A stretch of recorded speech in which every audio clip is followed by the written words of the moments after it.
नमस्कार, arise news में आपका स्वागत है। तो पेश है आज की अहम खबरें। संपत्ति विवाद में एक व्यवसायी की उनके भाई ने ही सुपारी दे दी, लेकिन पुलिस ने समय रहते पूरे षड्यंत्र को विफल कर दिया। वाकया है रांची के पंडा ओपी का, जहां पुलिस को गुप्त सूचना मिली थी कि बाजार समिति दुकानदार दीपक कुमार गुप्ता की हत्या की सुपारी दी गई है। इसके बाद वरिष्ठ पुलिस अधीक्षक किशोर कौशल ने मामले के सत्यापन व आगे की कार्रवाई के लिए एसपी सिटी सुधांशु जैन के नेतृत्व में एक टीम गठित की। अपनी जांच के क्रम में पुलिस टीम को सूचना मिली कि व्यवसायी दीपक गुप्ता के आवास राधा नगर के आसपास कुछ लोग रैकी कर रहे हैं। इस पर पुलिस ने जाल बिछाकर रैकी करने वाले साथियों रितेश वर्मा व अल्तमस खां को धर दबोचा। पुलिस ने जब इनसे सख्ती दिखाई तो इन्होंने बताया कि दीपक की हत्या की सुपारी उसके भाई आनंद गुप्ता ने ही दी है। पुलिस ने आनंद को हिरासत में लेकर पूछताछ की तो उसने अपना गुनाह कबूल कर लिया। इसके साथ ही पुलिस ने रितेश व अल्तमस की निशानदेही पर इनके एक साथी को भी गिरफ्तार किया है।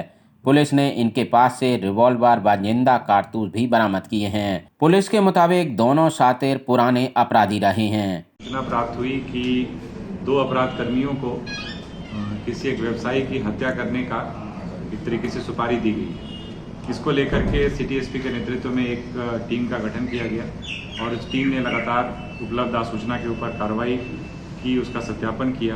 तो उस दौरान यह बात सामने आई कि रितेश वर्मा उर्फ देवराज एवं अल्तमस खां उर्फ राज, ये दोनों मिलकर बाजार समिति के एक दुकानदार की हत्या करने के लिए उस मोहल्ले में रेकी कर रहे हैं, जो मोहल्ला बेसिकली रवि स्टील के पास में राधा नगर मोहल्ला है। वहाँ तो सूचना के आलोक में जब छापामारी दल गई, जो स्पेशल एक टीम बनाई गई थी, उस टीम को देख करके ये जो दोनों व्यक्ति थे जो रेकी कर रहे थे और जिन्होंने हत्या करने का एक तरीके से सुपारी लिया था, उन दोनों ने वहाँ से भागने की कोशिश की और उन दोनों को जब गिरफ्तार किया गया तो रितेश वर्मा उर्फ देवराज के पास से एक देसी लोडेड पिस्टल और 3 जिंदा गोली जिसमें लोड था वो बरामद हुआ और अल्तमस खां उर्फ राज के भी पॉकेट से जो है 2 जिंदा गोली बरामद किया।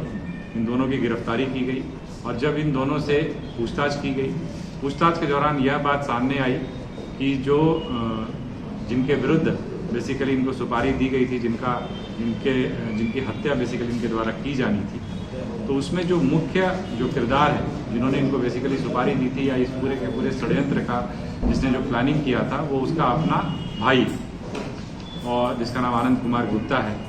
और जब उनसे भी पूछताछ की गई तो उसने भी इस बात को स्वीकार किया कि संपत्ति विवाद को लेकर करके और मुख्यतः संपत्ति विवाद को ही लेकर के उसने इस प्रकार की एक षड्यंत्र को किया उसने, और इन लोगों के साथ मिलकर के प्लान किया था कि उसको उसी मोहल्ले में उसकी हत्या की जानी। इस संदर्भ में जब और पूछताछ की गई तो यह भी बात निकल करके आई कि हिंदपीढ़ी का रहने वाला एक शहबाज खां, उसके पास भी इन्होंने गोली और कुछ मैगजीन्स वगैरह रखे हुए।